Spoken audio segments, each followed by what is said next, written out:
चलिए अब बात कर लेते हैं मुद्दे की। तो आने वाले दिनों में हरियाणा में सियासी गर्मी बढ़ने वाली है। रैलियों के शोर से आप ये समझ जाएंगे कि हरियाणा चुनावी रंग से रंगने वाला है। बैक टू बैक रैलियां होंगी तो बैक टू बैक पार्टियों के कार्यक्रम होंगे। दोहरी चुनौती है साल 2024 में। फिर तैयारियां भी अभी से नजर आ रही है। बीजेपी सभी लोकसभा क्षेत्रों में रैली करने वाली है और इस रैलियों के रैला का आगाज खुद देश के गृह मंत्री अमित शाह करने जा रही हैं। देखिए रिपोर्ट।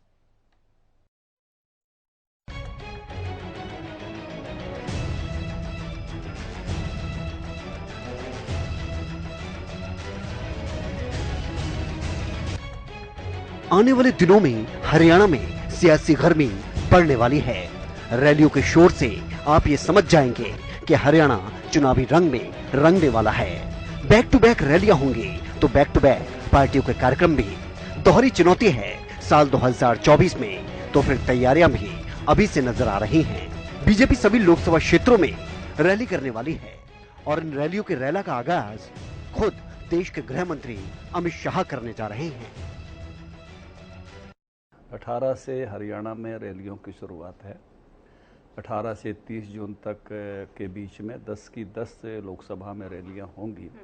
लेकिन हमारे लिए अच्छी बात यह है कि शुरुआत में ही आदरणीय अमित शाह जी की रैली है, सिरसा में है और बहुत बड़ी रैली अमित शाह जी की उस लोकसभा की होने वाली है।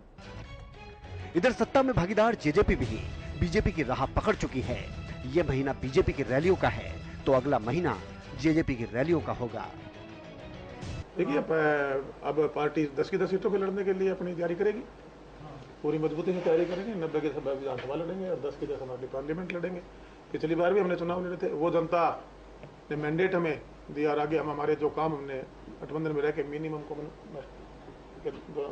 प्रोग्राम के तहत जो हम लेकर आए 75% युवाओं को रोजगार में हमने जो वादा था, 50% महिलाओं को प्रतिनिधित्व देने की बात थी, बीसी में 8% रिजर्वेशन की बात थी, जो भी हम पेंशन को ठीक है उसमें हम उस स्टेप में एक जहाँ तक हमने जो वादा किया था वहाँ तक नहीं पहुँचे, लेकिन उसमें भी बढ़ोतरी की बात आई है।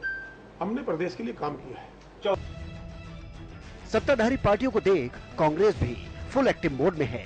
इधर 18 को गृह मंत्री की रैली तो दूसरी तरफ कांग्रेस भी अपने कार्यक्रम विपक्ष आपके समक्ष को रैली की तरह ही बड़ा करने वाली है।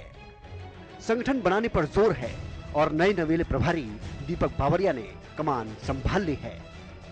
आंदोलन नहीं करना पड़ा किसान को, आगे जब सरकार बने कांग्रेस की तो आंदोलन ना करना पड़े, तो किसान को एमएसपी की गारंटी और मान सम्मान से जोड़ो। चौथा संकल्प, हाथ से हाथ जोड़ो, नौजवानों को काम से जोड़ो, रोजगार से जोड़ो। 2 लाख पद जो समाप्त कर दिए रिक्त पड़े हैं, पहली कलम से जिस दिन आपकी सरकार बनेगी पहली कलम से 2 लाख नौकरियों की भर्ती निकालने का काम करेंगे प्रदेश के नौजवानों को। हाथ से हाथ जोड़ो, हाथ से हाथ जोड़ो, महंगाई का चक्कर तोड़ो। जो अभी इंडियन नेशनल लोकदल और आम आदमी पार्टी भी चुनावी मोड में हैं। जहां इनेलो की परिवर्तन यात्रा तेजी से आगे बढ़ रही है तो वहीं आम आदमी पार्टी के तमाम नेता धरातल पर नजर आ रहे हैं। ये मेरा 54वां विधानसभा क्षेत्र है। मैं 53 अब से पहले कवर कर चुका हूं और सरसा का ये तीसरा है। पहले फतेहाबाद में, इसमें इलाहाबाद में गया और फिर मैं रानिया में गया था। अब रानिया से डबाड़ी में एंटर किया है। अगले 3 दिन डबाड़ी में, उसके बाद फिर कालावाड़ी में जाऊंगा और फिर सरसा में जाऊंगा। हर क्षेत्र का 3-3, 4-4 दिन का मेरा कार्य। जगह जगह पे खड़े होकर के यात्रा का स्वागत करते हैं, अभिनंदन करते हैं और पूर्ण रूप से ये विश्वास और भरोसा दिलाते हैं कि सरसा लोकसभा भी आपको जीत के देंगे और उसके साथ विधानसभा की 5 सरसा की जो सीट है वो भी इंडियन नेशनल लोकदल पार्टी की झोली। 24 में आम आदमी पार्टी की सरकार आएगी, 24 घंटे बिजली देंगे देंगे देंगे और फ्री देंगे।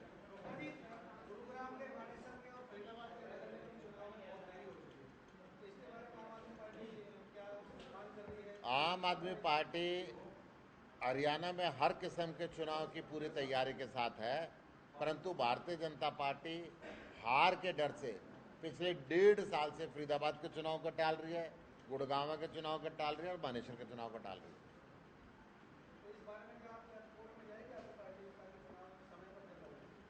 अब तो जनता ही इनको बाहर ही करने वाली है सत्ता से। वक्त इनका आ चुका है। चुनाव 2024 में है, 2023 चल रहा है। अब तो इनके बाहर जाने का नंबर ही आ गया। कोई परिवर्तन लाने की बात कर रहा है तो कोई रैलियों को बदलाव की रैली बता रहा है। माहौल फुल चुनावी है, नेताओं की भागम भाग है। ये बताने के लिए काफी है कि दोहरी चुनौती के लिए तैयारी भी दोहरी है। Bureau report, Haryana news. तो कौन जीतेगा 2024 का रण, ये बड़ा सवाल है, क्योंकि तैयारियां जिस तरह से की जा रही है, तमाम पार्टियां अपने अपने दावे यहां पर कर रही है। बीजेपी के लिए कितना चुनौती भरा रहेगा 2024, कांग्रेस 2024 के लिए कितनी तैयार है, क्योंकि दोनों ही पार्टियों में हलचल नजर आ रही है। और कांग्रेस के नए इंचार्ज क्या कांग्रेस की गुटबाजी को खत्म कर पाएंगे? दीपक बाबरिया जिन्होंने कमान संभाली है हरियाणा कांग्रेस प्रभारी के तौर पर, अमित शाह की महारैली का कितना असर पड़ेगा? 18 तारीख को अमित शाह पहुंच रहे हैं सिरसा। क्या हरियाणा में कांग्रेस दोहरा पाएगी हिमाचल का गणित? हिमाचल में जो कांग्रेस का जादू चला, क्या वो हरियाणा में चलेगा? ये भी देखने वाली बात होगी। आम आदमी पार्टी का हरियाणा में कितना वर्चस्व बढ़ेगा, ये भी देखने वाली बात है। जेजेपी कितनी तैयार है 2024 को लेकर, इस पर भी हम बात करेंगे। क्या इनेलो की परिवर्तन यात्रा सीट दिला पाएगी इनेलो को? ये भी बड़ा सवाल है।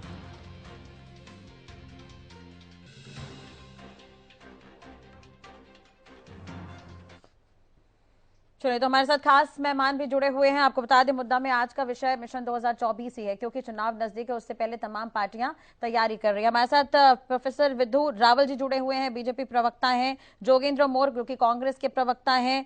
वहीं विजेंद्र रेणु जी हमारे साथ इनेलो की तरफ से जुड़े हुए हैं। आप तीनों का बहुत बहुत स्वागत है सर। सबसे पहले विधु जी, मैं आपके पास ही आना चाहूंगी। अमित शाह पहुंच रहे हैं, महारैली होनी है, राजनाथ सिंह भी रैली करने जा रहे हैं। कितनी तैयार है 2024 के लिए बीजेपी?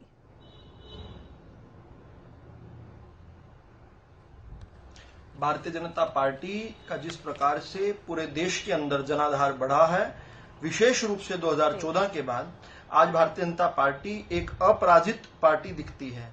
मुझे इको आ रही है, प्लीज इस इको को फिक्स करवा दीजिए। इस इको को फिक्स करवा दीजिए प्लीज। जी ठीक है विदु जी, मैं आपके पास आऊंगी। भारतीय जनता पार्टी पूरी दुनिया की सबसे बड़ी पार्टी है। भारतीय जनता पार्टी विश्व की सबसे बड़ी पार्टी है। भारतीय जनता पार्टी भारत की सबसे बड़ी पार्टी है। भारतीय जनता पार्टी हरियाणा की सबसे बड़ी पार्टी है। वो पार्टी जिसके साथ जन जन का साथ, प्रेम और आशीर्वाद है। वो साथ जिसका जो गरीब कल्याण के कारण, हमारी प्रमाणिकता के कारण, किसान कल्याण के लिए जो हमने काम किए हैं, उस बूते हमने अर्जित किया है। इसलिए तैयारी तो पूरी जनता की है। जनता को अवसर मिला 2014 में जनता का राज हो। किस प्रकार से कुछ खानदानों का राज हुआ करता था देश पर और प्रदेश पर, वंशवादियों का राज हुआ करता था, भ्रष्टाचारियों का राज हुआ करता था, जातिवादियों का राज हुआ करता था, और हरियाणा की बात करें तो क्षेत्रवादियों का भी राज हुआ करता था। उन सब से, क्षेत्रवादियों से, वंशवादियों से, जातिवादियों से, भ्रष्टाचारियों से मुक्ति पाकर 2014 के अंदर केंद्र में और प्रदेश हरियाणा में भारतीय जनता पार्टी के माध्यम से जनता ने अपनी सरकार बना ली। जनता ने जब अपनी सरकार बना ली तो देखा कि किस प्रकार से जनता को नौकरियों का अधिकार मिल गया। गरीब को नौकरी का अधिकार कब मिला? हरियाणा के अंदर 2014 के बाद। हम देखते थे किस प्रकार से हुक्के भरा करते थे, तब जाकर ये लोग नौकरी दिया करते थे। किस प्रकार से अपने कार्यकर्ताओं को केवल नौकरी दिया करते थे, पात्रता और योग्यता को एक ठेंगा दिखाते थे। एक पूर्व के मुख्यमंत्री पात्रता और योग्यता का कत्ल करने के इल्जाम में 10 साल तक तिहाड़ के अंदर जो है पापड़ बनाकर आए हैं। एक दूसरे मुख्यमंत्री जो हैं उसके बारे में सुप्रीम कोर्ट और पंजाब और हरियाणा हाई कोर्ट ने बहुत स्केडिंग रिमार्क, यानी भूपेंद्र सिंह हुड्डा की बात कर रहा हूं, उनको लाला की दुकान कहते थे, वन मैन शो कहा करता था कोर्ट। लेकिन गरीब को नौकरी का अधिकार कब मिला? तब मिला जब इस प्रदेश ने अपनी खुद की सरकार बना ली। और एक बार जब सरकार बना ली, अच्छे लोगों का देख लिया, उसके बाद वापसी जाने का तो कोई अवसर ही नहीं। किस प्रकार से जनता के लिए हर रोज काम किया जा रहा है। किसान की बात करें, ये लोग आज बेरोजगारी भी बहुत चिल्लाया करते हैं, क्योंकि इन लोगों को बेरोजगार कर दिया। इन लोगों का काम ठगी, चोरी और दलाली हुआ करता था। जब से मनोहर लाल जी की सरकार आई, तब से ये ठगी, चोरी और दलाली खत्म हो गई। इंचार्ज बदला है, इंचार्ज बेरोजगारों के साथ इंचार्ज बदले गए जी, उसे लेकर क्या कहेंगे दीपक बाबरिया? कोई फर्क नहीं पड़ता, कोई फर्क नहीं पड़ता। ठीक है जोगेंद्र जी से ही कोई फर्क नहीं पड़ता। देखिए, प्रदेश के मन से राजश्री जी, प्रदेश के मन से ये लोग उठ चुके हैं, नकारे जा चुके हैं। अब ये किसी को बदल लें, कोई फर्क नहीं पड़ता। भूपेंद्र सिंह हुड्डा को हरियाणा प्रदेश की जनता 4 बार नकार चुकी है और चौटाला साहब को 6 बार नकार चुकी है। किस प्रकार से हम देखते हैं 2014 के लोकसभा चुनाव में, 2014 की विधानसभा चुनाव में, 2019 के लोकसभा चुनाव में और 2019 की विधानसभा चुनाव में, इन सभी चुनाव में 4 के 4 चुनाव में चारों खाने चित कर इनको घर बिठा दिया। अब जनता को समझ है, जनता इस बात को जानती है, उनको अपना राज मिल गया। ये जनता की सरकार बन गई। जब जनता की सरकार बन गई, जब गरीब कल्याण का काम दिखने लगा, किसान उत्थान का काम आम आदमी पार्टी को लेकर क्या कहेंगे विदुर जी? आम आदमी पार्टी भी कई तरह के दावे कर रही है, शिक्षा को लेकर सवाल कर रही है, स्वास्थ्य को लेकर सवाल कर रही है। देखिए, उनसे सवाल पूछे जाने चाहिए। वो शिक्षा की और स्वास्थ्य की बात करते थे। उनका शिक्षा मंत्री और स्वास्थ्य मंत्री जो हैं, उनको जमानतें नहीं मिल रही थी, 1-1 साल से जेल के अंदर पड़े हुए हैं। लेकिन हरियाणा के संदर्भ की बात करें तो आम आदमी पार्टी एक नॉन स्टार्टर है। आम आदमी पार्टी का निरंतर 2014 से ही कंपटीशन नोटा से है और चारों की चारों बार ये नोटा से भी हार गए। तो आम आदमी पार्टी का कंपटीशन नोटा से है, ये नोटा से हार रहे हैं। कांग्रेस और लोकदल का आपस में कंपटीशन है, म्यूजिकल चेयर्स है। कभी ये विपक्षी पार्टी बन जाते हैं, कभी वो। इन दोनों का अपना कंपटीशन है और इन सब पार्टियों का कंपटीशन हरियाणा की जनता से है। हरियाणा की जनता इनको नकार चुकी है। हरियाणा की जनता के मन में बसी हुई भारतीय जनता पार्टी है और उनके स्नेह प्रेम और जोगेंद्र जी से इस पर जवाब लेते हैं। जोगेंद्र जी, क्या कुछ कहेंगे, क्या फर्क पड़ेगा पार्टी में? आज से इंचार्ज बदले गए हैं और किस तरह की तैयारी है 2024 की? देखिए, एक तो मैं राजेश जी आपको स्पष्ट तौर पर बता देना चाहता हूँ, जो शक्ति सिंह गोयल जी थे उनको गुजरात प्रदेश कमेटी का अध्यक्ष बना दिया गया, इसलिए उनको एक वहाँ पे एक जिम्मेदारी का पद था, इसलिए जो है दीपक पावरिया जी को लाया। ठीक है, तो ऐसा कुछ नहीं है जैसा मतलब एक चीजें कही जा रही है। और मैं बीजेपी के प्रवक्ता को सुन रहा था, एक तो शब्दों की मर्यादा, ठीक है, शब्दों की मर्यादा के तहत राजनीति हम भी करते, राजनीति ये भी करते, इनकी बड़ी है। ये शब्दों की ना तो मर्यादा का ध्यान रखते हैं, ना ये देखते हैं कि पब्लिक प्लेटफॉर्म पे किस प्रकार से बात की जाती है। चोरी, ठगी, भ्रष्टाचार, इस प्रकार के इनको शर्म आनी चाहिए इस प्रकार के शब्दों का प्रयोग। 8.5 साल की सरकार है, ये क्या एक भी आरोप सिद्ध कर? कौन सा शब्द आपको बुरा लगा? आप बीच में नहीं बोलेंगे, आप बीच में नहीं बोलेंगे।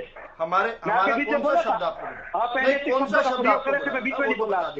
आप शब्द कौन से? या तो डिबेट करने का चाहिए इस व्यक्ति को, इस व्यक्ति को डिबेट ही नहीं करनी आती, ये इस आदमी को डिबेट नहीं करनी आती, ये व्यक्ति डिबेट के लायक ही नहीं है। ठीक है रावल जी, बात सुन लीजिए, पूरी बात आप लायक नहीं है। आपका एक साथी बैन हो चुका है, आपका एक साथी बैन हो चुका है, वो टीवी का नहीं मुंह देख सकता। आपका एक साथी बैन हो चुका है, कांग्रेस का एक प्रवक्ता, कोई टीवी चैनल उसको नहीं बिठाने वाला, टीवी का मुंह देख रहा। आप ये बताइए, आप शब्द बताइए, इतना लंबा लेक्चर सुना रहे हैं। वक्त बर्बाद होगा, ऐसे में सर वक्त बर्बाद होगा। रावल जी प्लीज बात सुन लीजिए। छोटा सा सवाल पूछ रहा हूँ, कौन सा शब्द अच्छा नहीं लगा बताओ, सुधार करेंगे। अगर ऐसा कोई शब्द है जो अच्छा नहीं लगा बताओ। अरे कौन सा शब्द अच्छा नहीं लगा? जवाब सुन लीजिए रावल जी। कौन सा शब्द अच्छा नहीं लगा बताओ, उसका सुधार करेंगे। दलाली क्या होती है? चोरी क्या होती है? चोरी दलाली क्या होती है पता आपको? आप प्रोफेसर अरे तुम दलाली नहीं करते क्या? किसान के खाते में पैसे आए, तुमने विरोध नहीं किया क्या? किसान के खाते में सीधा पैसे आने लगे, तुम चाहते हो किसान 1-1 साल तक अपने खुद के पैसे। रावल जी बात सुन लीजिए सर। ये बकवास सर, आप लोग हर बार डिबेट पे आते हैं, फिर कहते हैं इस शब्द से आपत्ति है, उस शब्द से आपत्ति है, ऐसे में पूरा वक्त निकल जाता है सर। व्यक्तिगत तौर पर कुछ बोला क्या? ये बीच में बोलने की आदतें हैं। रावल जी प्लीज बात सुन लीजिए सर, प्लीज। आप ये बदतमीजी क्या करेंगे? आप सुधारेंगे, जनता ने आपको कोने में लगा दिया। जोगेंद्र जी, रावल जी पूरी तरीके से बदतमीज हो। तुम्हारे पास कोई शब्द नहीं है। दलाली करते थे, आज चोर की दाढ़ी में तकलीफ होती है जब तुम्हें सच बताती है। जनता ने तो सिर्फ बता दिया। अच्छा बताओ क्यों?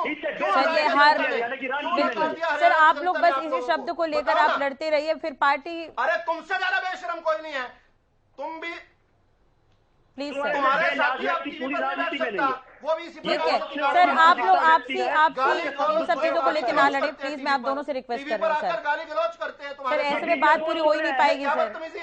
मैं इनसे पूछ रहा हूँ, ये व्यक्तिगत आप लोग समय खराब कर रहे हैं सर, माफ करिएगा, लेकिन आप लोग वक्त खराब कर रहे हैं, वक्त जाया मत करिए please.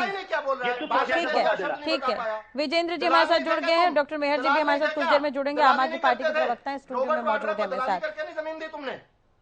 Rawal ji please. Jogendra जी, मैं आपसे निवेदन करूंगी, जो मैंने आपसे सवाल पूछा, दीपक बावरिया जी को अब जिम्मेदारी सौंपी गई है, किस तरह का बदलाव क्यों बोल रहे हैं ये व्यक्ति? सर प्लीज आप अपनी बात रखिए सर, फिर आप उन पर आएंगे तो वो फिर आपको जवाब देंगे। अरे तुम मेरे बारे में बोलोगे तो बोलूंगा, मेरे बारे में व्यक्तिगत क्यों बोल रहे हो? सर मैं पार्टी को लेकर मैंने पूछा आगे कांग्रेस की क्या रणनीति है। तुम्हारे बारे में कुछ बोला मैं? तुम मेरे बारे में क्यों बोल रहे हो? सर आप लोग व्यक्तिगत अपनी बात कर लीजिए। रेणु जी, क्या तैयारी है इनेलो की? अभी तो आप लोगों के पास एक सीट है, कवर अप करने में काफी वक्त लगेगा सर, तो 2024 को लेकर किस तरह से तैयारी है इनेलो की? पद यात्रा का क्या फायदा मिल रहा है पार्टी को? हाँ राजश्री जी, देखिए सबसे पहले तो मैं आपके चैनल के माध्यम से भाजपा प्रवक्ता के द्वारा यूज किए गए शब्दों की निंदा करता हूँ, घोर निंदा करता हूँ, और ऐसे शब्दों का प्रयोग नहीं किया जाना चाहिए। और दूसरों के बीच में बोलते हैं तो कहीं ना कहीं राजश्री जी, ये आपका व्यक्तिगत जो है ना ड्यूटी बनती है, आप उसको रोके। अब मैं मेरे वक्त में मैं जो बोलूंगा मैं बोलूंगा। अगर कोई सुनने को तैयार हो तो उन्हें रोका भी जाए। क्या बोलना मुझे अगर कोई सुनने को तैयार हो तो उन्हें रोका भी जाए बोलेगा तो वो निंदनीय है। हाँ नहीं, क्यों बोलते हैं बीच में? क्यों बोलता कोई किसी के बीच में? हम नहीं बोलते, हम आराम से सुनते हैं। और वो भी ऐसे घटिया शब्दों का प्रयोग करेंगे तो निंदा तो करेंगे हम, मेरे बारे में टिप्पणी करोगे तो सुनोगे ना। तो ऐसे शब्दों का प्रयोग नहीं करना चाहिए, पर पूरा हिंदुस्तान सुनता है। ठीक है, नहीं पहले आप टिप्पणी करते हो और हर डिबेट में करते हो, इसी में नहीं हर डिबेट में करते हो। हाँ, और आप चुपचाप सुना करो। आप प्रोफेसर लिखते हो साथ में, तो प्रोफेसर का धर्म भी निभाना सीखो। ज्योति जी देखिए, मैं इंडियन नेशनल लोकदल पार्टी के बारे में इतना कहना चाहूंगा कि इंडियन नेशनल लोकदल पार्टी वो पार्टी है जो ताऊ देवीलाल के द्वारा लगाया गया वट वृक्ष है, और वो परचम इंडियन नेशनल लोकदल पार्टी हरियाणा प्रदेश में फहरा चुकी है, जब 85 सीटें जीतने का काम इंडियन नेशनल लोकदल पार्टी ने किया था। जी। समय बदलता रहता है। जो हमारा 19 में समय था वो कभी बीजेपी का भी हुआ करता था और कांग्रेस का भी हुआ था, 9 सीटों पर कांग्रेस भी रह गई थी। लेकिन आज जो परिवर्तन चल रहा है हरियाणा प्रदेश में, और अभय सिंह जी चौटाला ने जो एक संघर्ष किया है इस पद यात्रा के माध्यम से, पूरे हिंदुस्तान में किसी भी स्टेट में 5000 किलोमीटर की पद यात्रा और 7 महीने लगातार किसी ने चली हो तो मेरे ख्याल से कोई उदाहरण इस प्रकार का नहीं है। और उसके पैरों में छाले फट गए, नाखून तक फट गए, लेकिन फिर भी उन्होंने कहा कि जो जनता का दर्द है वो मेरे दर्द से कहीं ज्यादा है, मैंने उस दर्द को देखा है और हम उस दर्द को दूर करने का प्रयास करेंगे। देखिए ज्योति जी, आशीर्वाद तो प्रदेश की जनता ने देना है, और वो किसको सरकार सत्ता सौंपेगी नहीं सौंपेगी वो सब जनता के सामने। हम तो यहाँ पर बात कर लेते हैं, अपनी अपनी पार्टी का पक्ष सम्मान के साथ रखते हैं, कोई अपमान के साथ रखता तो उसको भी प्रदेश सुन रहा है, लेकिन हम बड़े सम्मान के साथ कहते हैं कि प्रदेश की जनता ने फैसला करना है। किसने क्या कार्य किए हैं वो प्रदेश की जनता सब जानती है। लेकिन मुझे ये लगता है कि आज प्रदेश की जनता दोनों दलों से छक चुकी है, क्योंकि कहीं ना कहीं कांग्रेस की नीतियां पसंद नहीं आई थी, कांग्रेस के जो काम थे वो पसंद नहीं आए थे, इसलिए बीजेपी को सत्ता सौंपने का काम किया। और अब 10 साल में बीजेपी की नीतियों से भी जनता तंग आ चुकी है, परेशान हो चुकी है।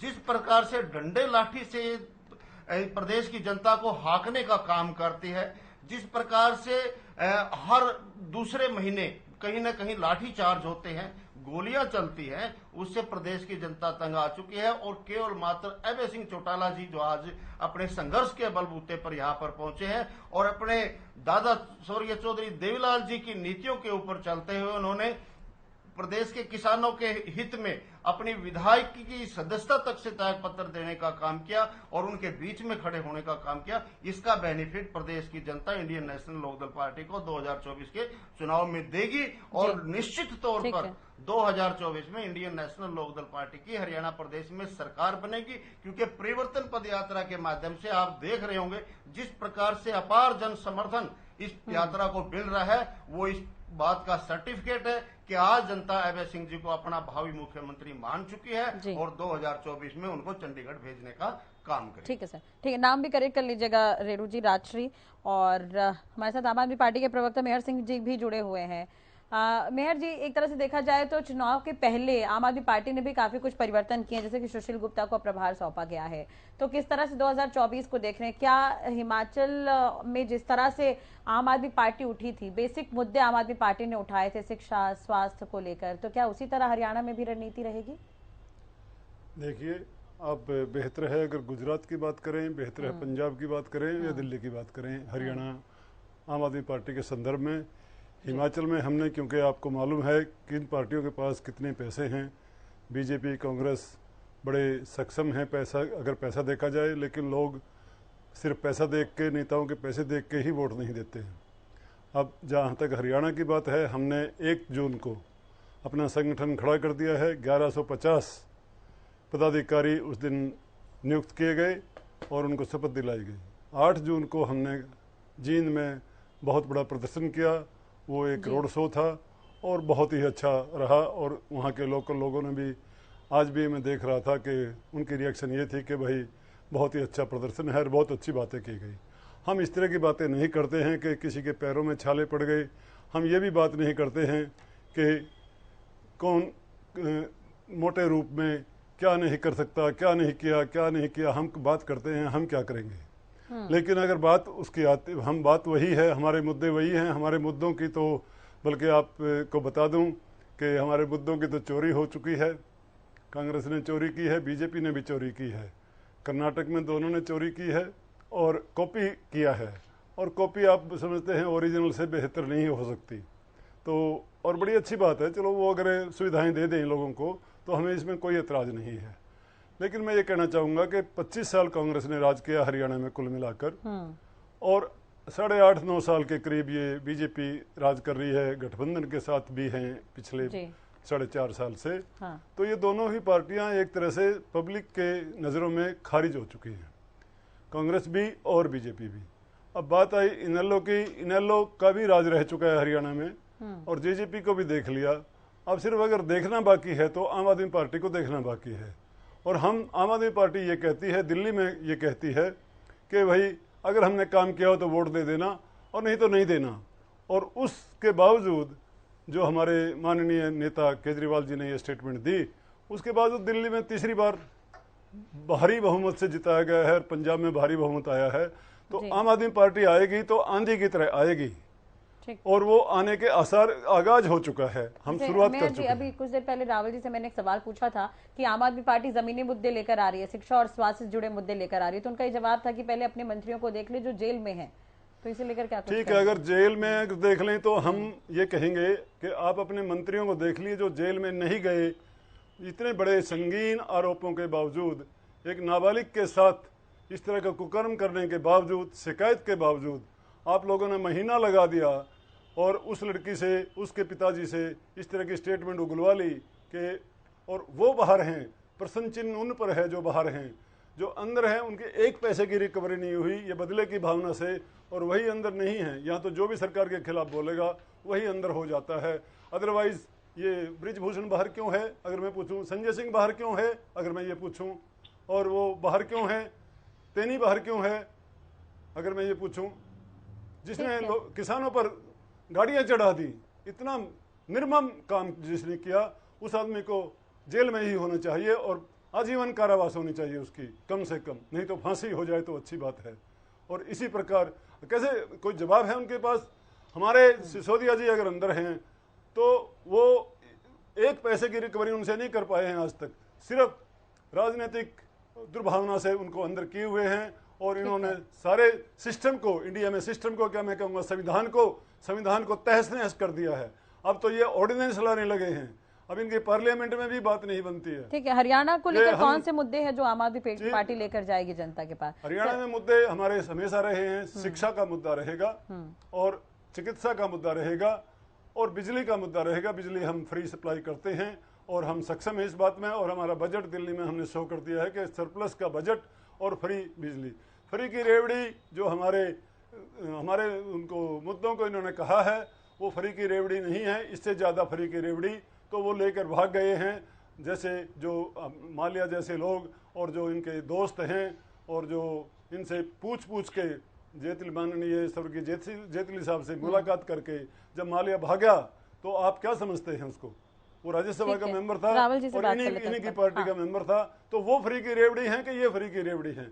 स्कूल में बच्चों को कराओ, अगर किसी परिवार को आप उसकी माली हालत ठीक करना चाहते हो, उसकी गरीबी दूर करना चाहते हो, तो उसके बच्चों को शिक्षा दे दो।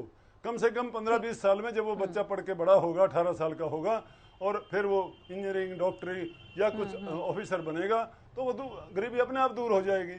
और नहीं भी बन पाया यहाँ, अगर मान लो पोस्ट कम हुई तो बाहर चला जाएगा, वहां जाके भी वो अच्छा काम नहीं करेगा। रावल जी, एक तरह से देखा जाए तो कई तरह की योजनाएं हैं जो सरकार की तरफ से चलाई जा रही है, देशों ने शिक्षा को नजरअंदाज नहीं किया वो देश आगे हैं, हमारे से आगे हैं वो देश आज। मेहर जी को भी आप सुन रहे हैं जी, विदु जी। जी बिल्कुल आपने ठीक बात कही जी, आपने बिल्कुल ठीक बात कही। धन्यवाद। मुद्दे उठाना और मुद्दों को उनके कंक्लूसिव एंड तक लेकर जाना, किस प्रकार से एक मुद्दे को उठाकर केवल सत्तासीन हो जाना और फिर नाम पाठशाला का और पैसा सारा मधुशाला में, यही तो घोटाला है ना, शराब घोटाला का। दुनिया का एकमात्र शिक्षा मंत्री जो शराब का घोटाला कर कर जेल के अंदर है। और कमाल की बात ये जनता को किस प्रकार से भ्रम में रखना चाहते हैं। इनको अब तक ये नहीं समझ आया कि जनता प्रबुद्ध हो चुकी है। इन्हें जनता ये नहीं सवाल पूछती कि एक एक साल से बड़े बड़े महंगे महंगे वकील और कांग्रेस से उधार लिए हुए वकील, अभिषेक मनु सिंघवी से लेकर और बड़े बड़े वकील कांग्रेस के पेश होते हैं मनीष सिसोदिया के लिए, और कोर्ट उनकी जमानत याचिका फाड़ कर फेंक देता है। इतने इंक्रीमेंटिंग एविडेंस है। ये कहते हैं एक पैसे की रिकवरी नहीं हुई। क्या बात करते हैं, कितना झूठ बोलते हैं। कितने आपको किसने कहा कि एक पैसे की रिकवरी नहीं हुई? अगर एक पैसे की रिकवरी नहीं होती तो कोर्ट क्यों नहीं जमानत दे रहा उनको? बताइए कितने की हुई? भाई साहब सुनिए, आप अब मेहर जी मैं बताऊंगा, मेरी बात सुनिए। जब मैं किसी के बीच में बोलता हूं तो वो उल्टा सुल्टा बोलने लग जाते हैं, तो मैं तो उल्टा सुल्टा नहीं बोलता हूं, मैं तो अपने समय में ठीक बोलता हूं। उनसे भी उम्मीद करता हूं मुझे व्यक्तिगत हमला मत करो। Shoot the message and not the messenger. मैंने कोई बात कही है, आप अपने समय में मैसेज पर हमला करो, मैसेंजर पर हमला मत किया करो। ठीक है विदु जी, अपनी बात तो पैसे पूछ रहे थे कितने? जब मुझ पर व्यक्तिगत हमला कर ज्ञान बांटने लगते हैं तो ठीक नहीं है ये। हम पैसे पूछ रहे हैं कितने? अच्छा ये बताइए, चलो अच्छा चले आप पैसे, अच्छा चलो पैसे बता दो। एक व्यक्ति, एक आम आदमी एक महीने में 2 महीने में कितने फोन तोड़ सकता है? आप पैसे बताइए। कईयों तो फोन तोड़ दिए उन्होंने। क्यों तोड़े भाई? पहले पैसे बताइए, चार्जशीट देख लो। नहीं बात सुनो मेहरचंद जी, आप झूठ बोलते हैं। अरे मैं कोई कटघरे में थोड़ी खड़ा हूँ। आप पहले झूठ बोल रहे थे, कोर्ट से पूछो ना भाई। आप बताइए पैसे कोर्ट से पूछो। आप आरोप लगा रहे, कोर्ट ने तो नहीं कहा। राजऋषि जी कोर्ट ने कभी नहीं कहा। एक बार ऑर्डर में ले आइए, मैं बता दूंगा। मेहर जी ये आप पूरा कीजिए और पैसे बताइए कितने रिकवर हुए। आप सुनिश्चित कीजिए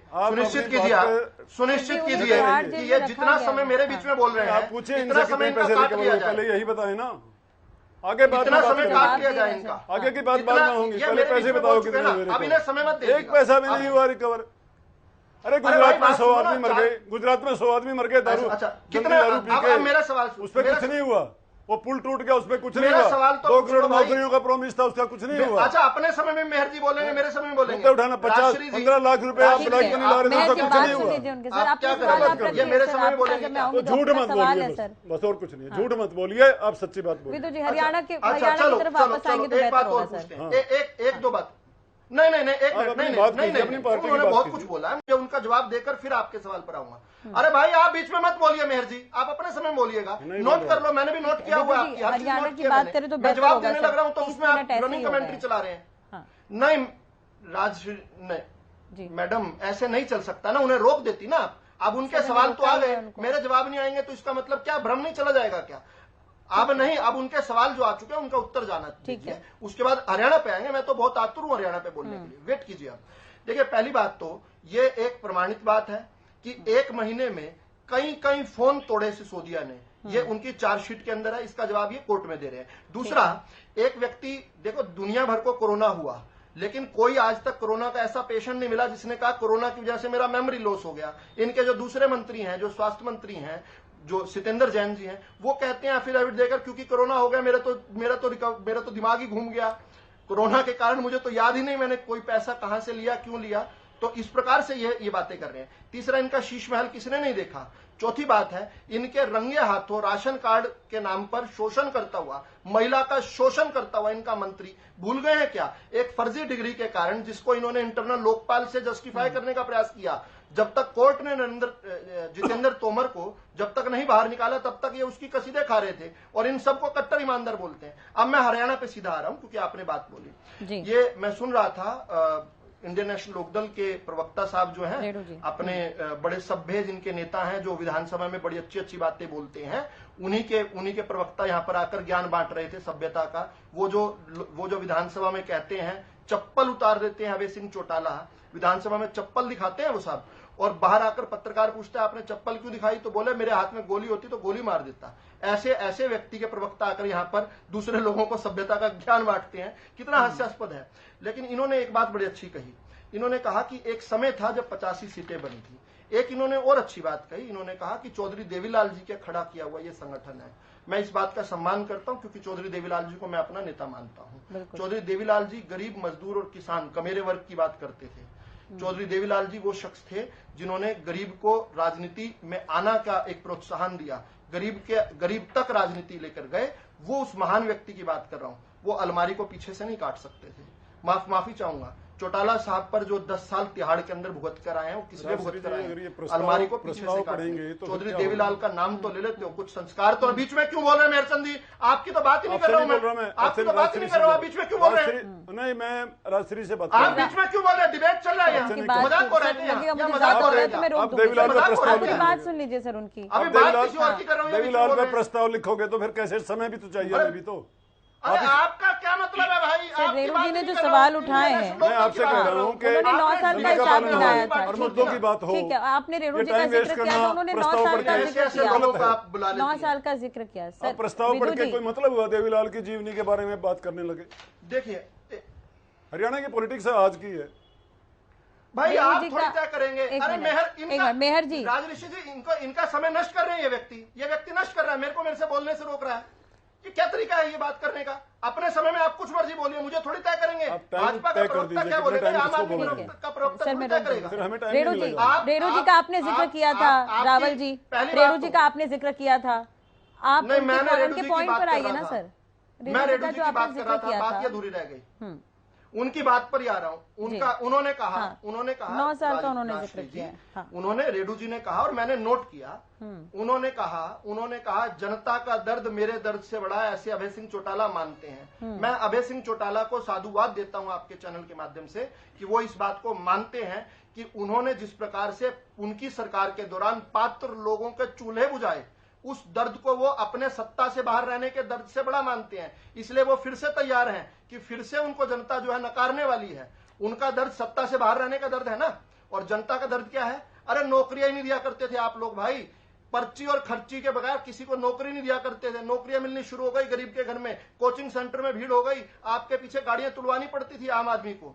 और ठीक है, चलिए जोगेंद्र जी से जवाब लेते हैं। जोगेंद्र जी क्या कुछ कहेंगे सर? एक तरह से देखिए, कांग्रेस में अभी भी कहीं ना कहीं गुटबाजी है। बीजेपी जब बाहर रैली करती है तो तमाम पार्टियां, तमाम स्टार नेता, जो शीर्ष नेता, वो पहुंच रहे हैं अभी से, लेकिन कांग्रेस की जो रणनीति वो बहुत ज्यादा समझ नहीं आ रही है सर।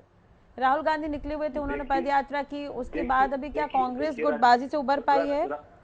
हाँ राजश्री, बिल्कुल कहा कोई गुटबाजी नहीं है किसी प्रकार की।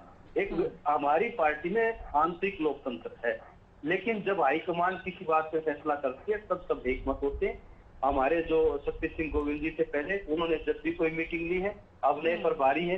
कोई किसी प्रकार राहुल जी की यात्रा देख लीजिए, उस यात्रा में सब ने एकजुट होकर सर वो उस वक्त ही नजर आए थे, लेकिन अभी जो स्थिति है, कुमारी शैलजा कुछ और कोई वो नहीं है। देखो अगर इस प्रकार से हम बात करेंगे तो इनके अरविंद शर्मा सांसद इनके ऊपर 350 करोड़ रुपए डकारने का आरोप लगाते हैं। इनके चौधरी वीरेंद्र सिंह ये कहते हैं कि हमें किसी पार्टी की जरूरत नहीं है। कैप्टन अभिमन्यु ये कहते हैं हमें बैसाखियों की जरूरत नहीं है और गठबंधन में सरकार चलाए। अनिल विज का स्टार्ट से लेकर गृह मंत्री को और मुख्यमंत्री का CID को लेकर गृह मंत्रालय लेकर किस प्रकार से सिर्फ फुटबॉल रही है, वाद विवाद रहे, सब कुछ जाहिर है। ये दूसरे को ज्ञान देने की जो बातें होती ये हो सकती है। मैं बात करता हूँ, आप चुनाव में जो आप बात करें उसके बात करता हूँ। आप देखिए कि जिन वादों के साथ, जिन दावों के साथ भारतीय जनता पार्टी ने सरकार बनाई, जिस विकास की बात करते हैं, इनका बेटी बचाओ बेटी पढ़ाओ का नारा संदीप सिंह जैसे इनके मंत्री पर आरोप लगा, और वो आरोप लगा और उनसे मंत्री ने ले लिया, पोर्टफोलियो नहीं लिया और बड़ी जिद के साथ ये कहा कि उनको मंत्री पद से नहीं। ये तो इनका बेटी बचाओ बेटी पढ़ाओ। पिछले दौर में इनके पार्टी के अध्यक्ष के बेटे के ऊपर लड़की चढ़ने का सरेआम आरोप लगा, ये बेटी बचाओ बेटी पढ़ाओ। फिर बेटी बचाओ बेटी पढ़ाओ की बात करते हैं। जिन स्कूलों को मर्दर के नाम पर बंद करने का काम किया, वो अधिकतर जो है वो छात्राओं के साथ वो थे, स्कूल बच्चियों के स्कूल थे, उनको बंद करने का काम किया है। फिर अब जो विकास की बात करेंगे, हमारे ऊपर जो क्षेत्रवाद की बात करते हैं, वो इस बात को भूलते हैं। सिरसा के अंदर छोटी सी यूनिवर्सिटी थी, चौधरी देवलाल यूनिवर्सिटी को यूनिवर्सिटी बनाने का काम लेकर कांग्रेस ने किया। हिसार के अंदर विश्वविद्यालय दिया। जोगेंद्र जी, मेरा यही सवाल था सर, मेरा सवाल यही था कि आप ये सारे मुद्दे हरियाणा न्यूज के मंच पर तो कह रहे हैं, लेकिन सड़क पर कब कांग्रेस नजर आएगी लोगों से बातचीत करते हुए? दीपेंद्र हुड्डा दिख रहे हैं सर, दीपेंद्र हुड्डा दिख रहे हैं, भूपेंद्र हुड्डा दिख रहे हैं, लेकिन उसके अलावा कांग्रेस एक साथ नजर नहीं आ रही है एक मंच पर। महंगाई के खिलाफ अल्लाह बोल, हमारी पार्टी ने महंगाई के खिलाफ अल्लाह बोल निकाली, हमारी युवा कांग्रेस ने निकाली। हमारे नेता समय समय पर आवाज उठाते हैं। हमारा जो विपक्ष है, पूरा विपक्ष का हमारे जो एमएलए है, वो जन सरोकार के मुद्दे जो है विधानसभा में उठाते, जन सरोकार की बातें करते, जन सरोकार के मुद्दों पे हमेशा राजनीति की है। जब भी कोई स्थिति आती है, चाहे महंगाई की बात है, चाहे शिक्षा की बात है, चाहे स्वास्थ्य की बात है, कांग्रेस ने उसके ऊपर प्रदर्शन किए। ठीक है, आप लेकिन जोगेंद्र जी इस चीज को देखिए, पिछले बार का चुनाव रहा, आपको भी ध्यान होगा, अशोक तंवर अब आपकी पार्टी में नहीं है, एक महत्वपूर्ण जिम्मेदारी पर थे, वो दूसरी पार्टी में चले गए। क्या इसका नुकसान नहीं हुआ था चुनाव में? हाँ, हमने उसमें रिवाइव किया है। कांग्रेस ने पिछली बार कांग्रेस की सीटें बढ़ी है, और जो भारतीय जनता पार्टी 75 पार की बात करती थी, उसकी क्या स्थिति हुई, उसको बेचांसों पे सरकार चलानी पड़ी, ये स्थिति है। और फिर दोनों के बीच में सिर्फ और पहला मुख्यमंत्री है जिसको 4 घंटे तक जनसंवाद के नाम पर बंधक बनाया गया, जिन्होंने जनसंवाद के दौरान ये कहते हैं ना, जो जनता को अपमानित करने का काम किया। ठीक है, रावल जी से इस पर ही जवाब दूंगी। उसकी आवाज नहीं सुनने की बात करते। एक बात और सुन लीजिए, कोई आवाज उठाता है, पहला मुख्यमंत्री है, ये कहता है, ये कहता है, मेरी बात सुनेगा, ये कहता है ये फला व्यक्ति का कार्यकर्ता है, इसको दूसरे बार और बाहर निकालो, ये मुख्यमंत्री की भाषा। ठीक है सर, ठीक है, जोगेंद्र जी से, रावल जी से जवाब ले लीजिए। गर्दन काट देंगे। एक बड़ा छोटा सा रिवर्ट देना चाहता हूँ। ये लगातार कोई बोलता जा रहा है। प्लीज सर, आप अपनी बात पूरी करिए सर। उन्होंने वही जो जोगेंद्र जी ने कहा है, वही चीज मेहर जी भी कहते हुए नजर आए। बेटी बचाओ, हमने एक लाइन बोली है। नहीं, जरूरत नहीं है। जरूरत है। जब बेटी बचाओ बेटी पढ़ाओ, पानीपत में बेटी बचाओ बेटी पढ़ाओ से बहुत तकलीफ है। ये कैसे चलेगा जी? ये ऐसे भाई, पहले सीख कर तो आओ, डिबेट में कैसे डिबेट करते हैं? सर प्लीज रावल जी, आप अपनी बात कंटिन्यू करिए। ऐसा तो नहीं है आपको कोई सुन नहीं रहा है? आपसे सीख रहे हैं ना? नहीं, ऐसे नहीं हो सकती। राजश्री जी, इनको रोकिए आप। रावल जी, उन्होंने अपना सेंटेंस रखा है, आप अपनी बात सुनिए सर। आपकी आवाज तो म्यूट नहीं है सर, आपकी आवाज तो जाएगी। बोल दिया ना। अच्छा सुनिए, एक सेंटेंस और सुन लो उनसे, ताकि मेरे बीच में ना बोले। मेयर साहब, आपको तकलीफ है, बोलिए एक सेंटेंस और। वही सेंटेंस, उसके बाद ना बोलिए। एक ही बोला था मैंने। उन्होंने जम्मू को लेकर सवाल किया था। मुख्यमंत्री ने, भाई ने कहा, कांग्रेस वाले भाई ने, कि वो कह रहे हैं कि इसको पीटो, बाहर निकालो, आम आदमी पार्टी का कार्यकर्ता है, इसलिए इसको पीटो। इसलिए मैंने कमेंट किया, मैंने कहा पानीपत में भी ये गर्दन काट रहे थे। हो गया बोलिए, हो गया भाई, हो गया। तो बेटी बचाओ बेटी पढ़ाओ का जो नारा है, वो हरियाणा के ही पानीपत की धरती से हमने 16 जनवरी 2015 को प्रधानमंत्री मोदी जी ने यहीं से इसका शंखनाद किया था। हरियाणा के अंदर बहुत डिसमिल स्थिति थी, 872 लड़कियों पर 1000 लड़कों का लिंग अनुपात था। वो आज बढ़कर जो है, जब मैं और आप बात कर रहे हैं, 917 हो चुका है। ठीक है, देखिए ये इसके रिजल्ट्स तो ये हैं। दूसरा, ये सिलेक्टिव एनिमिसिया ठीक नहीं है। ये जिस प्रकार से लोगों की बात करते हैं, एक आरोपों पर अगर फांसी लगाने लगे, तो एक सुकन्या बलात्कार का मामला जो है खूब चला था। राहुल गांधी पर आरोप थे, क्या उनको, राहुल गांधी को किसी ने फांसी पर चढ़ा दिया था? बाद में वो मामला सुप्रीम कोर्ट के अंदर खारिज हुआ। तो जब तक कोर्ट और न्यायालयों को कम से कम किया कीजिए ना, इतनी जल्दी जजमेंट में क्यों आते हैं? और अभी के अभी ये जो बड़ी बड़ी बातें कर रहे थे जोगिंदर जी, इनकी खुद की एक महिला कार्यकर्ता ने इनके युवा प्रदेश अध्यक्ष पर यौन शोषण का आरोप लगाया है। उस पर तो इन्होंने खुद कार्रवाई नहीं की। पुलिस की तो जो कार्रवाई चल रही है वो चल रही है। ये पार्टी जो यहाँ पर मोरल हाई ग्राउंड की बात करती हूँ, क्या प्रियंका गांधी जिसको अपने साथ रखती है, ऐसे सहयोगी को जिनको धरना स्थलों पर लेकर जाती है यौन शोषण के आरोप लगाने वालों पर, उस पर खुद पर यौन शोषण के आरोप लगे हुए। साहब, दूसरों के गिरेबान में झांकते हो, खुद अपना चेहरा तो देख लो एक बार। इस पर मैं जवाब लेकिन बड़ा महत्वपूर्ण क्या है कि ये प्रदेश की जनता, जी ये महत्वपूर्ण क्या है? महत्वपूर्ण ये है कि इनकी लूट और खसूट देख चुकी है। मेहर जी की इतनी बात तो ठीक थी कि इनको परख लिया, छोड़ दिया, लेकिन भारतीय जनता पार्टी के प्रति तो स्नेह, प्रेम और आशीर्वाद बढ़ता जा रहा है।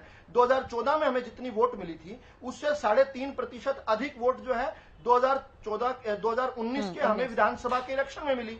2019 की अगर लोकसभा की बात करें तो हमें 17% अधिक वोट मिला है। लोगों का रुझान तो हमारी तरफ बढ़ रहा है। इन्होंने ये किस कंक्लूजन पर आ गए, कौन सी मैथमेटिक्स लगा दी? हमारे तो काम देखकर, हमारी जिन लोगों ने हमें पहली बार वोट नहीं दिया था, हमारा काम देखकर और लोगों ने वोट दिया हमें। तो चलिए, तो हर बार रावल जी डाटा की बात करती है आम आदमी पार्टी। इसके पहले भी डिबेट में जब प्रवक्ता बैठे थे उन्होंने डाटा की बात की थी कि स्वास्थ्य के क्षेत्र में कितने डॉक्टरों की कहाँ पे कमी है, कितने हॉस्पिटल बने, क्या है, उसे लेकर डाटा एक बार पेश कर मैं बता देता हूँ। देखिए, हमारे आने से पहले पूरे देश के पूरे प्रदेश हरियाणा के अंदर जो है, हरियाणा की बात करें तो 107 महाविद्यालय थे, उनको बढ़ाकर आज 175 के करीब कर दिया गया है।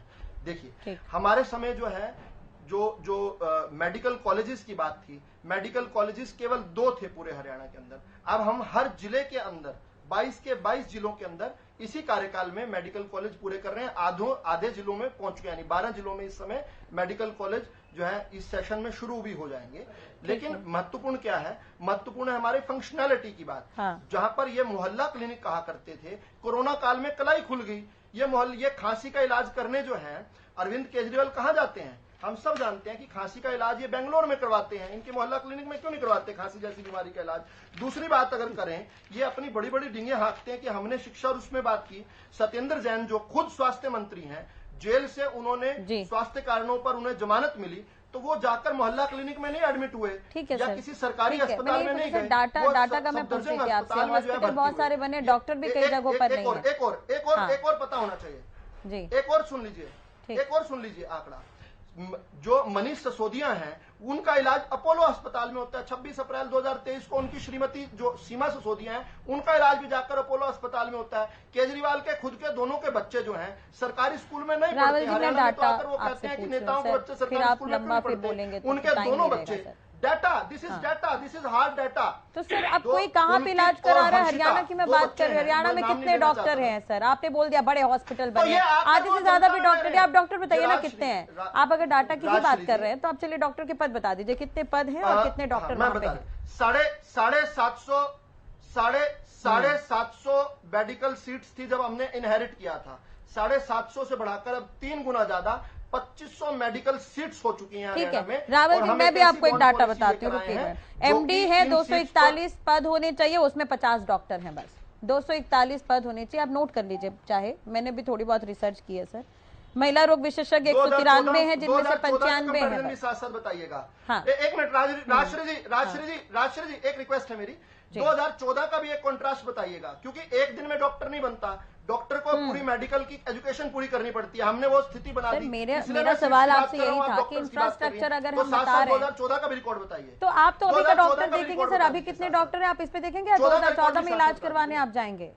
अभी जितने डॉक्टर एक दिन में थोड़ी डॉक्टर बन जाएंगे। एक दिन में तो मैंने कहा नहीं डॉक्टर नहीं बनते। आप जिस तरह से आंकड़े गिना रहे हैं कि इतने टाइम में विकास हुआ, इतने टाइम में ये चीजें हो गई, तो आप डाटा बता रहे हैं सर, आपने इतने हॉस्पिटल बनाए, डॉक्टर कहाँ पर है? वही सवाल तो उठा रही है आम आदमी पार्टी। ये आम आदमी पार्टी के सवाल थे जिसके बाद मुझे भी पढ़ना पड़ा थोड़ा, तो मैं भी इसलिए आपसे पूछना चाह रही हूँ कि उनका ये सवाल था कब तक डॉक्टर आ जाएंगे? राजश्री जी हाँ जी आ जाएंगे। जब जो हमने मेडिकल सीट्स बढ़ाई हैं, जब इनकी मेडिकल की डिग्री पूरी हो जाएगी और हमने जो बॉन्ड पॉलिसी बनाई है जिसके तहत जो है हमने ये बाध्य किया है कि सरकारी फीस पर सब्सिडी लेकर जो पढ़ने वाले लोग हैं उन्हें कम से कम 5 साल जो है वो हरियाणा के आमजन को, गरीब लोगों की सेवा में देने पड़ेंगे। तो ये डॉक्टर का जो डिफिसिट है दूर हो जाएगा। मैं इसको कंसीड करता हूं, आपके टीवी चैनल पर कंसीड करता हूं कि आज हम एक ऐसी स्थिति में है कि हमारे डॉक्टर्स कम हैं, लेकिन doctors can not be made overnight. एक रात में नहीं बनता डॉक्टर, उसके लिए पूरा एक प्रोसेस, हमने प्रोसेस लाइन पर, पटरी पर गाड़ी चढ़ाई है और ये इसके रिजल्ट हम रीप कर रहे हैं। हमने प्रोसेसेस पूरे किए हैं। अगर नारे की बात करें, अगर रावल जी प्लीज, अब मोर जी बस शॉर्ट में कहिएगा सर, उसके बाद मैं रेणु जी के पास भी जाऊंगी। जी मोर जी देखिए, जो भारतीय जनता पार्टी के प्रवक्ता कह रही है, कितनी सीटें इन्होंने सिलेक्शन के लिए निकाली और कितने लोगों का सिलेक्शन किया?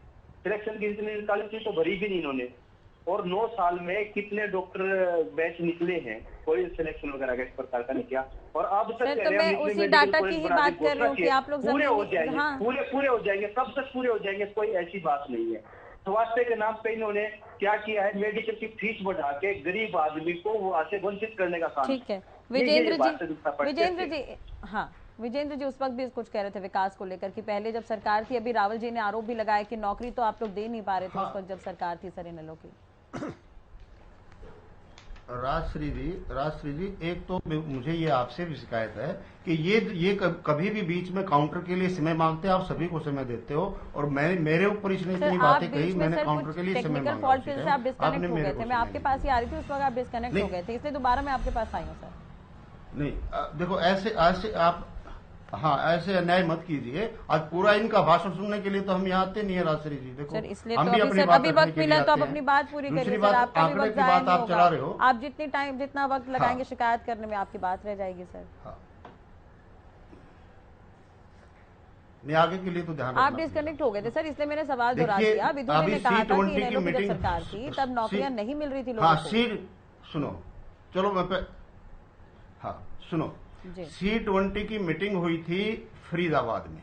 हाँ। जो G20 का ग्रुप आया हुआ था, उसमें हमारे प्रदेश के माननीय मुख्यमंत्री जी ने ये स्वयं अपने मुखार बिंद से कहा था कि हमारे प्रदेश में 28,000 डॉक्टरों की सैंक्शन पोस्ट है और हमारे पास मात्र 13,000 हैं, यानी 15,000 की deficiency. It is announced by chief minister Haryana government. ठीक है, तो इसके ऊपर में, और ये सिचुएशन है हमारे प्रदेश के हेल्थ की, जो कि मुख्यमंत्री के द्वारा बताया गया। दूसरी बात, इन्होंने कहा था कि लोग ज्ञान बांटने आ जाते हैं। हम इतने फालतू के लोग नहीं है जो अपात्र को हम ज्ञान देंगे। ठीक है, अपात्र व्यक्तियों के लिए हम ज्ञान नहीं बांटा करते। दूसरी बात, इन्होंने कहा कि अलमारी नहीं काटते और तिहाड़ जेल काट करके आए हैं। चौटाला साहब ने संविधान का सम्मान किया और संविधान का सम्मान करते हुए जो कोर्ट ने फैसला सुनाया उसको सहसम्मान स्वीकार करते हुए पूरा संविधान के अनुसार उन्होंने अपनी सजा का भुगतान किया।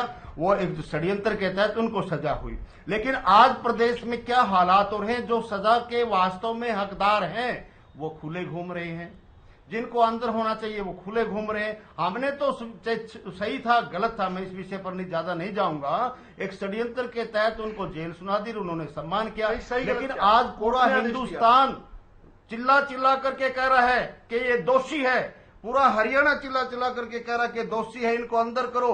उनको तो अंदर भी नहीं करो।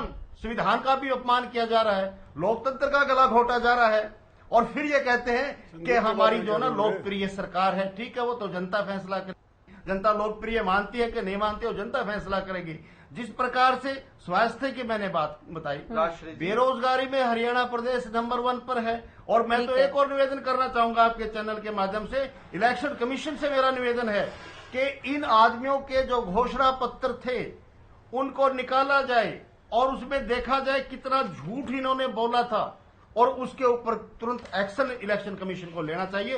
ऐसी झूठी घोषणा करके प्रदेश के लोगों को लूटने का काम करते हैं, उनकी वोटों पर हक डालने का, डाका डालने का काम करते हैं उनकी वोटों के ऊपर। किसान की आय दुगनी कर दी, क्या कर दी दुगनी। हम सभी फसलों पर एमएसपी देंगे, एमएसपी के लिए करनाल में बुला करके लठ डंडों से उनकी पिटाई की जाती है, उनको अरेस्ट किया जाता है। सभी फसलों पर एमएसपी देने वाले लोग कहते हैं कि जो है ना हम एमएसपी दे रहे हैं, और कुरुक्षेत्र में करनाल में एमएसपी की मांग रहे किसानों के ऊपर लट्ठे और डंडे भाजने का काम करते हैं। तो कितनी झूठी सरकार है, जवाब लेंगे। अब आपके सामने झूठ बोल दिया, जवाब नहीं आया तो उसको घुमाने लग जाते हैं। लोग तंग आ चुके हैं इस सरकार से। इतने झूठी बातें, इतने झूठे जुमले, इतने अहंकार की बातें ये जो सरकार कर रही है, इसका परिणाम जनता 2024 के चुनाव में देने का काम करेगी। और ये कहते हैं नौकरी, अरे नौकरी तो कम से कम ये 2-2 करोड़ की 3-3 करोड़ की अटैचियां तो नहीं चला करती थी। नौकरी मान लो किसी की पर्ची ले ली तो आज तो अटैचियां। ठीक है राहुल जी, मैं आपके पास आऊंगी आखिरी में। इतनी ज्यादा भ्रष्टाचार नौकरियों में, हर ऑफिस में भ्रष्टाचार, हर व्यक्ति जो है ना, इन्होंने सुबह कागज उठ करके दफ्तरों में चलता है। शॉर्ट में आप ये कहते हैं कि सबको टाइम बांट के दीजिएगा। राजश्री जी थैंक यू। सर हर बार यही होता है, लेकिन ये कई बार व्यक्तिगत चीजों को लेकर बैठ जाते हैं, हाईजैक कर लेते हैं। आपने तो सबसे ज्यादा अब आप शांत रहे, मैं आपसे शांत था। सर लास्ट कमेंट सुन लीजिए, लास्ट कमेंट सुन लीजिए सर।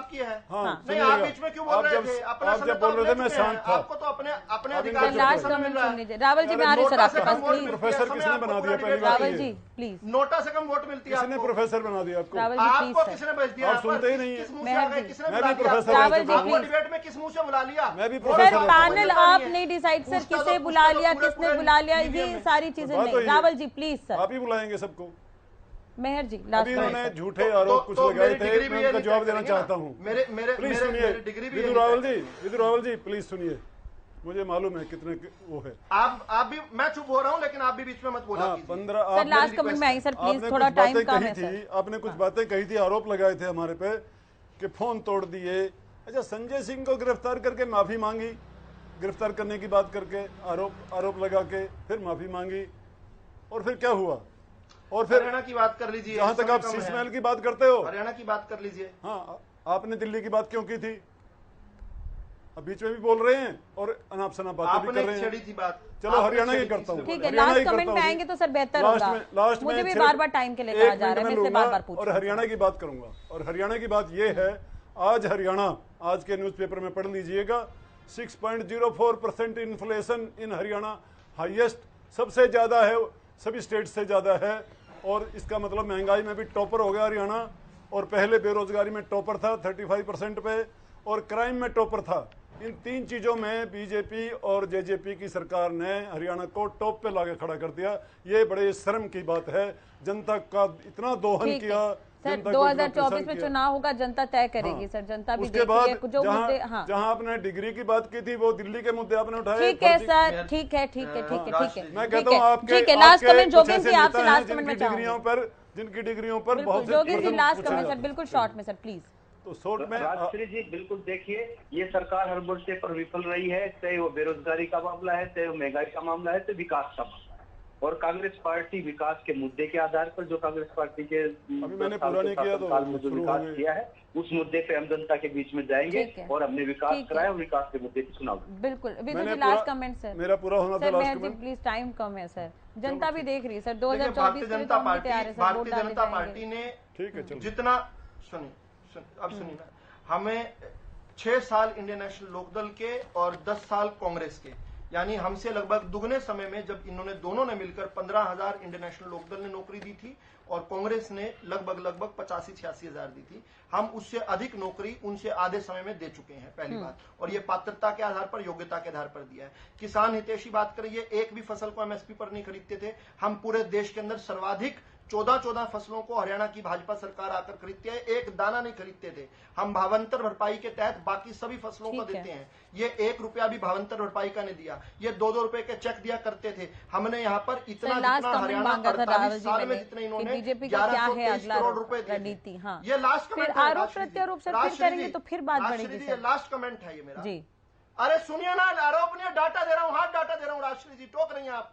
1123 करोड़ 48 बात तो आप चिल्लाइए मत। आप कह रहे हैं, आप फिर डाटा दे रहे, फिर कह रहे हैं आप इन्होंने 2-2 रुपए का चेक दिया। आपने क्या किया वो बता दो आप लास्ट कमेंट में। Madam this is a data 1123 crore is a data and 10,000 crore जो हमने मुआवजे के रूप में किसान को दिए, ये भी डाटा है। ये किसान की जमीन को लुटवाया करते थे वाड्रा से। अब मेरा जो लास्ट कमेंट, बेरोजगारी का डाटा कहाँ गया आपका? महंगाई का कहाँ गया? खुशेरों को, दलालियों को, दलालों को, क्या ऐसे दलालों को। विजेंद्र जी आपका लास्ट कमेंट क्या है सर, इसे लेकर एकदम शॉर्ट में सर। Vijendra ji please. नहीं लाएगी, क्यों नहीं लाएगी? Vijay ji last comment. हरियाणा को इंडियन नेशनल लोकदल पार्टी 2024 में हरियाणा प्रदेश में सरकार बनाएगी और इस सरकार के लोगों को हरियाणा के गाँव में घुसने तक नहीं देंगे और इनको गलियों में नहीं जाने देंगे। कोई इनके पास कोई ऐसा बहुत बहुत शुक्रिया आप सभी का जुड़ने के लिए। तो एक तरह से देखा जाए तो 2024 नजदीक है और जिस तरह से बयानों में जो गर्माहट है वो अभी से ही देखने को मिल रही है। हालांकि जनता भी समझदार है, जनता देख रही है कितना विकास किसके राज में हो पाया, उसके आधार पर ही वोट डाले जाएंगे। फिलहाल मुद्दा में आज के लिए बस इतना ही। खबरों के लिए बने रहिए हरियाणा न्यूज पर। नमस्कार।